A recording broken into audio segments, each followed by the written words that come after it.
Hello, hello. Welcome back to Online Learning with Miss Castillo and Miss Carranza.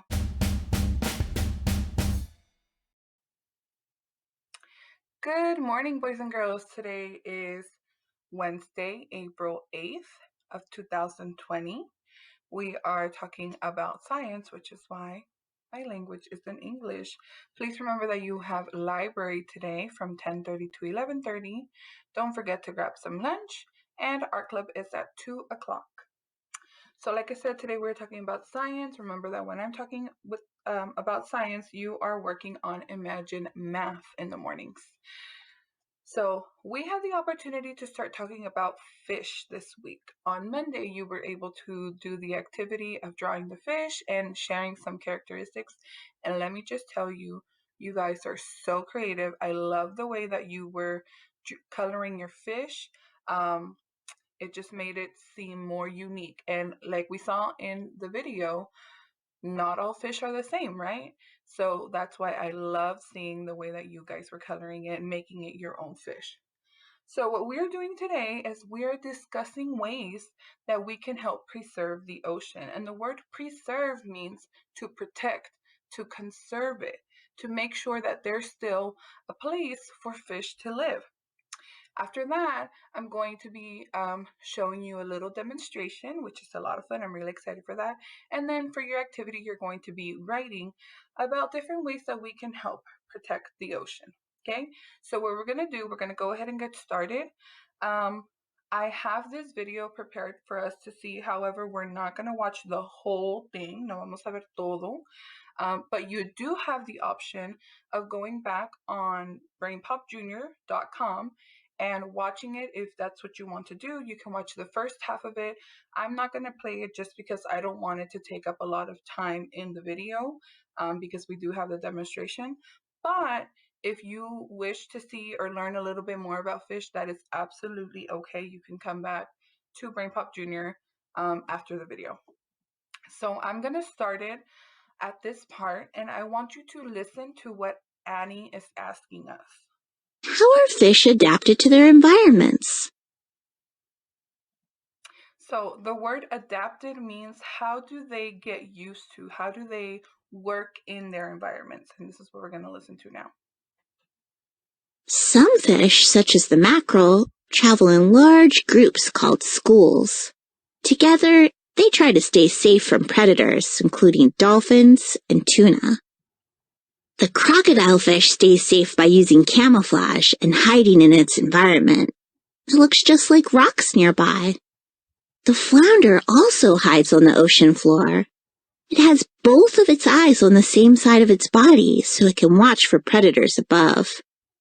The stingray has a poisonous stinger that it uses to protect itself. The pufferfish are species of fish that puff up to try and scare away predators. They're among the most poisonous animals in the world. Most fish have senses of sight, hearing, touch, taste, and smell, just like humans. Sharks have a very, very sharp sense of smell. They also have special parts that sense the electromagnetic fields that all living things produce. Sharks can find prey that are far away or hiding. The sailfish is one of the fastest fish. They pin their fins to their bodies to keep them from dragging in the water. What is happening to some fish species? So this is where it's going to start talking to us about how fish are being affected when people might do some things that are harming it. Fish live in freshwater habitats like lakes, rivers, and ponds. They also live in saltwater oceans and in coral reefs. But the habitats of many fish species are changing. Coral reefs are dying because of pollution and higher water temperatures. When this happens, many species lose their homes. Pollution in the oceans and lakes causes problems for fish and other ocean animals. So I'm going to pause it right here, and I just want you to look and think about these two pictures that we are seeing in the screen. So we have one on this side and one on this side. Think about how that could have happened. What caused these things to be there? I'm going to give you a little bit of time. Maybe. We'll keep watching. Overfishing is a problem in many parts of the world. Fish like the bluefin tuna are becoming threatened and may become endangered. Living things in the ocean are connected to each other, so if one thing becomes endangered, it can cause problems for other animals. I think Frank and Joey are safe here in their habitat. You want to feed them that? They don't eat cheeseburgers, Moby. They don't eat that either. Alrighty. So we were able to learn a little bit more about how fish are being impacted. And with that being said, I want you to meet somebody. So this is my pet fish, and her name is Ice. Can you see her down there? She's over here swimming happily. I don't know how I can show it. There you go. Oh wait, that's just me. There you go. There's Ice. So I want to do a demonstration to kind of show us how the oceans are ending up the way that we saw in the pictures. So one of the things that we saw was that one of the one of those pictures was really dirty and it had a lot of trash. So what I'm going to do, I have two containers right here and they are both filled with clear water, okay? So I'm going to keep this as my clean water container, and I'm going to use this one as my container with pollution. So I'm going to bring it down a little bit just so you can see it. Whoa, almost dropped it. Okay, so this is going to be our container that has all the pollution. And pollution basically means that harmful things are going into it that's causing it to get dirty and to become harmful, that are going to hurt the fish and hurt the environment that they live in. So what I'm going to do is I'm going to demonstrate some things that humans like us might do that hurt the water, the clean water. So one very big thing is called littering.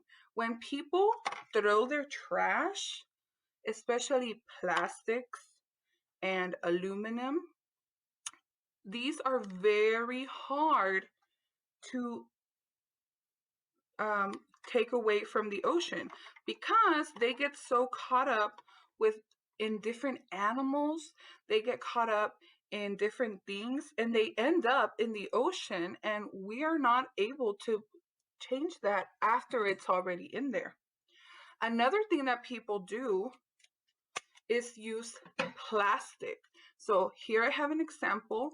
This is a plastic straw. And I've seen this done a lot of times. People get their straws, right? And instead of getting this piece of paper and throwing it in the trash, they ball it up and they want to throw it in the ground. And what we don't know is that everything that we throw in the ground actually ends up in the water. So another thing that people do is throw cloth. So this is, for example, just a wipey that I use to clean off my makeup. And as you can see, it's not melting, it's not getting dissolved, so it's staying in the water. Now, one of the most important things that is causing harm to our animals is the use of oil. So I have here a little mixture that I prepared that is that represents all of the gasoline, all of the oil that big companies use. And sometimes if they don't have use for it, they decide to dump it in the ocean. Now watch what happens to our water when they dump all of the oil that they're not using. So they say, I don't have use for this anymore. I'm going to dump it in the ocean because, well, that's the only place that I can take it to. Now look at the difference from how we started with our clean water to our water that is polluted now. So as you saw, everything that I put in here is still in here. It did not go away. And this is what is getting into the environment of our fish. This is what's getting into the oceans. And this is what is causing a lot of fish to lose their homes, to lose their habitats. Now, I want you to look at this picture that I have on this next slide. And I want you to think, in which of these pictures do you think ice would survive in? So remember my pet fish? Look at her water. My family and I try to make sure that ice has good conditioned water to make sure that she is able to continue breathing. Remember that they breathe through their gills. So if they're breathing in dirty water, like this one, it's not going to be very helpful for her lungs and for her to be able to survive, right? However, if I try and make sure that we keep our water clean and useful for ice, that is what's going to help her keep living. So what we're going to do now is I'm going to show you the activity that you're going to do for your dojo today. And it's just a writing, but I want you to really think about different ways that people, it might not be us because we try to protect all of our animals, right? But maybe some other people that are causing harm to them. So we are writing about what are things that people do that can hurt the ocean and the fish that live in it. So think back to our demonstration. And what can we do to fix it? I have prepared this page for you guys that you can use as your sentence stems to complete your writing. So some things people do that hurt the ocean are, we can fix this by. So I want you to complete this and really think about different ways that you can help at home and maybe your family can help at home to make sure that our fish have this water and not this one. All right. So thank you so much, boys and girls, for being attentive and paying attention to our demonstration. I really hope this gave you an idea of all of the different things that are causing harm to these fish and that we can maybe change to make sure that they live a happy life like Miss Ice right here. I really hope you enjoyed today's video and that you enjoyed today's lesson. Remember, if you want to watch the Brain Pop Junior video, you can definitely go back. You can find it on Clever, the Brain Pop app, or you can go to brainpopjunior.com and just go under science, animals, and you'll find the fish one so you can see the first half of it. Thank you so much, boys and girls. I look forward to seeing you guys tomorrow. See you tomorrow. Hasta mañana.